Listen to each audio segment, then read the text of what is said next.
Nancy और एरी के बीच एक जटिल और पेचीदा संबंध है। एरी एक और एक अन्य लड़की हनी के साथ संबंध में है, जो नैन्सी के लिए मानसिक तनाव और त्रासदी का कारण बनता है। इससे नैन्सी के दिल में अनगिनत प्रश्न और संदेह उभरते हैं और उसकी मनस्थिति दिन ब दिन बिगड़ती जाती है। इस असमंजस में नैन्सी ने अपने दर्द और धोखे को साझा करने के लिए एक मनोचिकित्सक से संपर्क किया। यही नहीं, नैन्सी की परेशानी उस समय और बढ़ जाती है जब एक अजीब घटना घटित होती है। एक एलियन अंतरिक्ष यान की उपस्थिति उसके जीवन में एक नया मोड़ लाती है। यह सिर्फ एक साधारण घटना नहीं है, यह नैन्सी के अंदर एक नई शक्ति और स्थिति को जागृत करता है, जो उसे अपनी वर्तमान स्थिति से बाहर निकलने का साहस देती है। तभी नैन्सी अपने डॉक्टर डोरा को बताती है कि उसने उस विदेशी अंतरिक्ष यान को देखा है, लेकिन यह सुनकर कोई भी उसे विश्वास नहीं करता।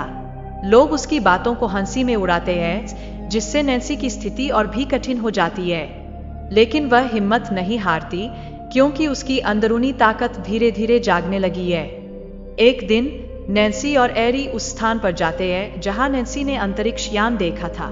अचानक वही यान प्रकट होता है जो उनके सामने खड़ा हो जाता है। इस पल में नैन्सी को ऐसा लगता है जैसे उसकी सारी चिंताएं धुंधली हो गई है। वह उस रहस्यमय यान के नीचे जाती है और चमत्कारिक रूप से उसे टेलीपोर्ट कर दिया जाता है। एरी इसका सामना नहीं कर पाता और डर के मारे भाग जाता है। हालांकि नैन्सी और एरी के बीच एक और महत्वपूर्ण मोड़ आता है।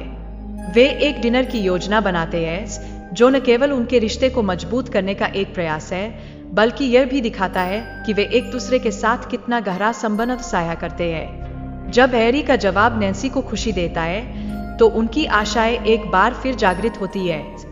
लेकिन जैसे जैसे समय बीतता है, विक्टर का बड़ा इंजेक्शन नैन्सी के लिए चिंता का कारण बनता है।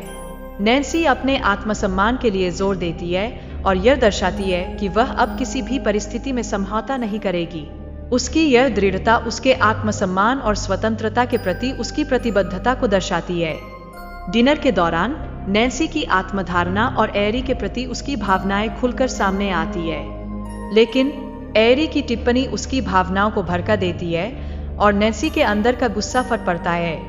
यह क्षण दर्शाता है कि रिश्तों में केवल अच्छे समय ही नहीं, बल्कि कठिनाइयों का भी सामना करना पड़ता है। फिर हनी अचानक बंदूक उठाती है, लेकिन नैन्सी उसकी योजना को समझ जाती है। नैन्सी ने साहसिक कदम उठाते हुए उसे रोक दिया और उसकी बंदूक को तोड़ दिया।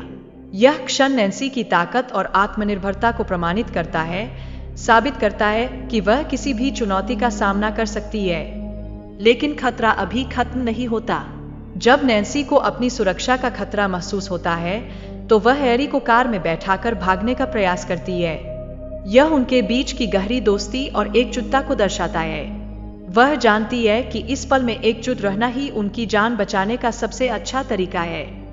बॉब, जो नैन्सी की सच्चाई का सामना कराता है, उसे उसके अपमान का एहसास दिलाता है। यह संघर्ष केवल उनके बीच की बहस नहीं, बल्कि नैन्सी की स्वतंत्रता और आत्मसम्मान के लिए एक बड़ा प्रश्न बन जाता है।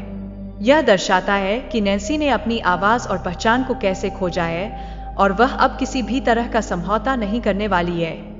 इस प्रकार नैन्सी का सफर सिर्फ एक व्यक्तिगत संघर्ष नहीं है, बल्कि यह शक्ति और पहचान की खोज का प्रतीक भी है। उसकी कहानी उन सभी के लिए एक प्रेरणा है, जो कठिनाइयों का सामना करने और अपनी आवाज को पहचानने की कोशिश कर रहे हैं। इस सफर में नैन्सी ने यह साबित किया है कि जब आप अपनी ताकत और आत्मसम्मान को पहचानते हैं, तो दुनिया की कोई भी चुनौती आपको रोक नहीं सकती। उसकी कहानी यह बताती है कि हर किसी के अंदर एक नायिका होती है, जो संघर्षों में विजय पाने के लिए तैयार रहती है।